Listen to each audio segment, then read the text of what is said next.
आपके घर में किसी को डायबिटीज़ यानी मधुमेह की बीमारी है तो कोशिश यही होती है कि शुगर कम से कम खाई जाए। घर में मिठाइयाँ नहीं आती हैं, चाय में चीनी नहीं डाली जाती, बिस्किट ऐसे खरीदे जाते हैं जिन पर नो एडेड शुगर लिखा हो। मगर इतनी मेहनत के बावजूद आप रोज़ ऐसी बहुत सी चीज़ें खा रहे हैं जिनमें शुगर छिपी है और आपको पता भी नहीं है। खाने की कई चीज़ों में छिपी हुई शुगर होती है, जैसे बिस्किट, तली भुनी और फैटी चीज़ों में। इनसे बहुत ज़्यादा कैलोरीज मिलती है। चीनी, शहद और मिठाई से परहेज करना अच्छी बात है, लेकिन अगर आप तली हुई चीज़ें, बिस्किट खा रहे हैं तो इनमें ज़्यादा कैलोरीज होती हैं। इनसे दूरी बनाना बहुत ज़रूरी है। इससे इतर लोगों में एक भ्रम है कि आलू और चावल खाने से शुगर बढ़ती है। डायबिटीज़ वालों के लिए आलू और चावल बिल्कुल भी मना नहीं है।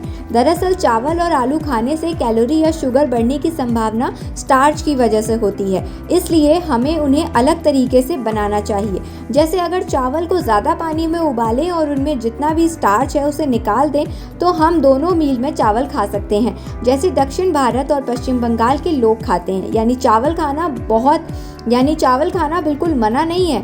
इसी तरह अगर हम आलू उबाल कर खाएं क्योंकि उसके पानी में ज़्यादातर स्टार्च आ जाता है तो ऐसा आलू खाने में कोई दिक्कत नहीं है। कुल मिलाकर डायबिटीज़ वालों के लिए आलू और चावल मना नहीं है। पैक्ड आइटम के लेबल को ज़रूर चेक करें। हर फूड पैकेट के ऊपर फूड लेबलिंग रहती है जो आगे, पीछे और किनारों पर दी जाती है।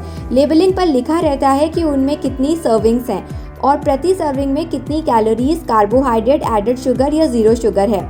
ज़्यादातर फूड पैकेट्स पर भले ही ज़ीरो शुगर लिखा रहता हो मगर उनमें इनबिल्ट शुगर भी होती है।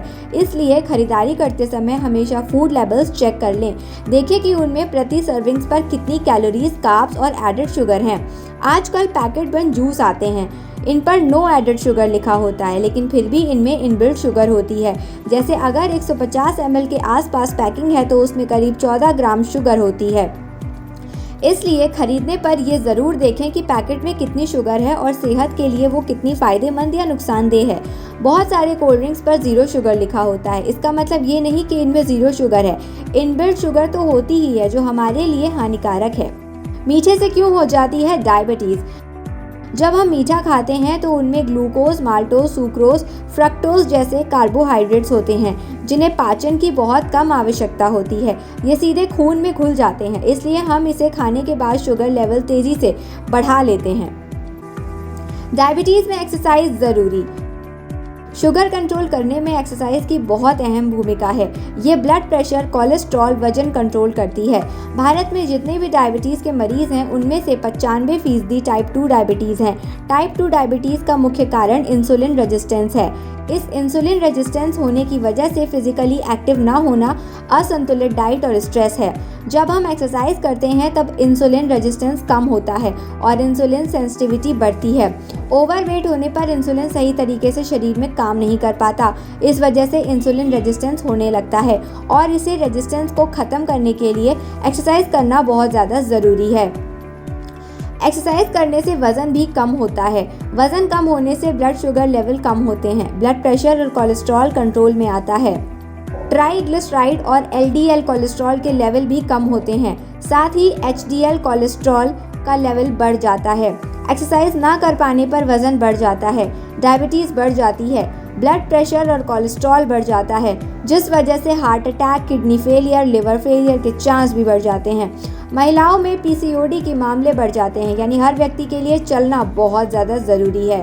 डायबिटीज़ के मरीज़ कौन सी एक्सरसाइज करें? एक्सरसाइज मुख्य रूप से 3 तरह की होती हैं: एरोबिक्स, रेजिस्टेंस और फ्लेक्सिबिलिटी एक्सरसाइज।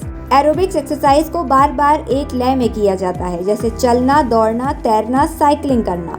इनमें हमारी मांसपेशियां एक ही काम बार बार करती हैं। एरोबिक्स रेगुलर रेपिटेटिव एक्सरसाइज होती है। ये सबसे आम एक्सरसाइज है।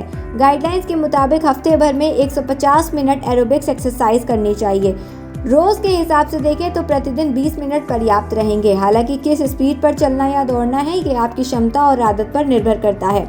अगर आप बिल्कुल नहीं चल पा रहे हैं और अब डॉक्टर्स ने चलने की सलाह दी है तो एकदम से अपनी स्पीड ना बढ़ाएं। आप धीरे धीरे आराम से एक्सरसाइज करें। इस तरीके से एक्सरसाइज भी हो और आपको अच्छा भी लगे। अगर दिक्कत महसूस हो रही है तो इसका मतलब वो एक्सरसाइज आपके लिए सही नहीं है।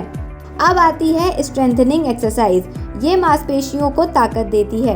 इन्हें रेजिस्टेंस एक्सरसाइज भी कहा जाता है। इनमें वेट उठाया जाता है। शरीर को वजन बनाकर भी कई स्ट्रेंथनिंग एक्सरसाइज की जाती हैं। हालांकि ये एक्सरसाइज डॉक्टर की सलाह पर ही करें। अगर इन्हें सही तरीके से ना किया जाए तो चोट लगने के चांस होते हैं।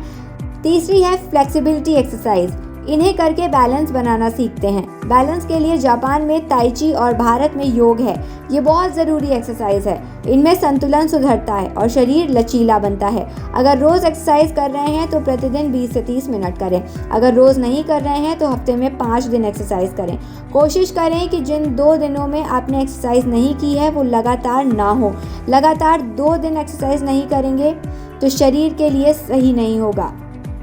जैसे अगर आज एक्सरसाइज नहीं की है तो आप 4 दिन बाद दूसरा गैप दे सकते हैं। डायबिटीज़ में किस तरह की डाइट लें? संतुलित आहार लें, जैसे रोटी, सब्जी, दाल, चावल।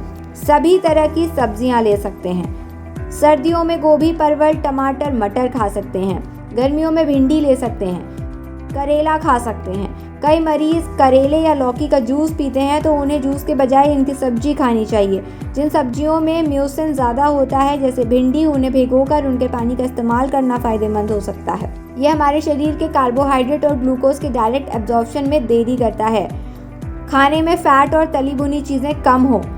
आपकी थाली में प्रोटीन ज़रूर हो। आमतौर पर हमारी थाली में 60 से 70 कार्बोहाइड्रेट होता है, 20 से 25 फैट होता है, लेकिन हमारी थाली में 5% प्रोटीन नहीं होता है, इसलिए प्रोटीन ज़रूर लें। आप दालें, अंडा खा सकते हैं। अगर कोई नॉनवेज खाता है तो वो रोस्टेड चीज़ें ले सकते हैं। मछली, चिकन, वाइट मीट, मटन और रेड मीट को अवॉइड करें।